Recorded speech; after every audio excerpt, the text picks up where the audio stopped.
एक जंग जो अचानक शुरू हुई और पूरी दुनिया को हिला गई। मिसाइलें चली, ड्रोन उड़ाए गए और न्यूक्लियर साइट्स तक पर हमला हुआ। लोग सोचने लगे, क्या ये वर्ल्ड वॉर 3 की शुरुआत है? लेकिन अब सब रुक गया है। क्या वाकई शांति आ गई है या ये सिर्फ तूफान से पहले की खामोशी है?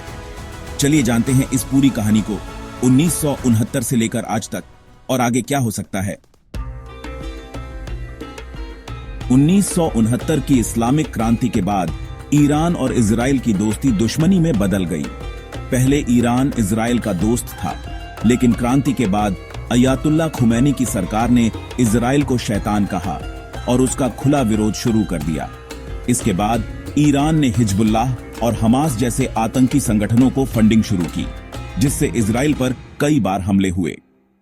जवाब में इजराइल ने सीरिया और लेबनान में एयर स्ट्राइक्स की। 2000 के बाद ईरान ने अपना न्यूक्लियर प्रोग्राम तेज किया, जिससे इजराइल को डर था कि अगर ईरान के पास परमाणु हथियार आ गया तो वो इजराइल की सुरक्षा के लिए खतरा होगा। 2010 में इजराइल और अमेरिका ने मिलकर स्टक्सनेट नाम का साइबर अटैक किया, जिससे ईरान की न्यूक्लियर फैसिलिटी ठप हो गई। 2015 में अमेरिका समेत 6 देशों ने ईरान से JCPOA डील साइन की, जिससे थोड़ी शांति बनी। लेकिन 2018 में ट्रंप ने अमेरिका को इस डील से बाहर निकाल लिया और फिर से टेंशन शुरू हो गया।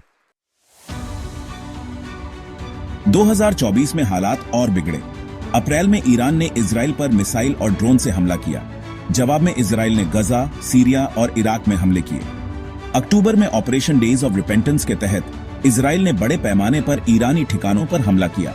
सब जानते थे अब सीधी जंग कभी भी शुरू हो सकती है। 13 जून 2025 को इजराइल ने अचानक ऑपरेशन राइजिंग लायन लॉन्च कर दिया।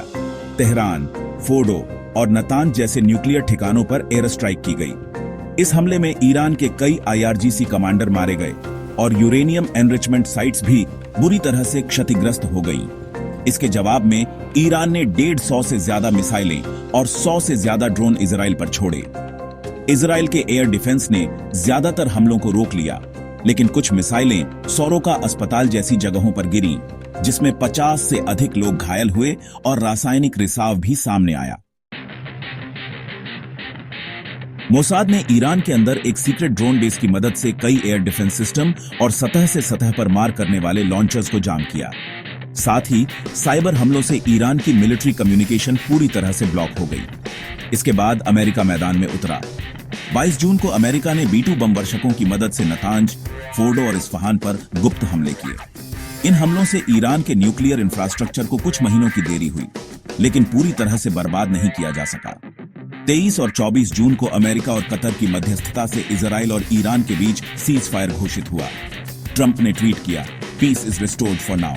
लेकिन दोनों देशों ने साफ कहा कि अगर एक और हमला हुआ तो उसका जवाब और भी ज्यादा घातक होगा। हालात अब सीज फायर के बाद थोड़े स्थिर हैं, लेकिन पूरी तरह शांत नहीं। दोनों देशों के बीच अब भी रडार पर निगरानी, मिसाइल टेस्ट, साइबर अटैक और प्रॉक्सी वॉर जारी है।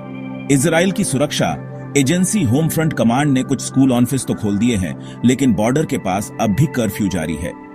ईरान की ओर से यमन के हूथी विद्रोहियों द्वारा भी स्ट्राइक्स देखी जा रही है। बिल्कुल साफ है, सीज फायर है लेकिन भरोसा नहीं है। युद्ध बंद है लेकिन शांति नहीं लौटी। अब सवाल यह है, आगे क्या होगा? पहली बात, सीज फायर रहेगा लेकिन प्रॉक्सी वॉर चलता रहेगा, यानी नाम की शांति। दूसरी बात, अमेरिका और यूरोप शायद एक नई न्यूक्लियर डील की कोशिश करें, लेकिन ईरान इस बार शर्तें आसान नहीं मानेगा। तीसरी बात, ईरान के अंदर खामेनेई की सेहत, जनता की नाराजगी, बेरोजगारी और महंगाई जैसे मुद्दों से सरकार अंदर से भी दबाव में है। यानी अगली लड़ाई सिर्फ मिसाइलों की नहीं, राजनीतिक बदलाव की भी हो सकती है। तो दोस्तों, एक युद्ध हुआ, हजारों जिंदगी बदली और अब शांति का दावा हो रहा है। पर क्या यह शांति टिकेगी? कमेंट में बताइए आपकी राय। वीडियो पसंद आया हो तो लाइक करें, सब्सक्राइब करें और बेल दबा दें, ताकि अगला सच भी आप तक सबसे पहले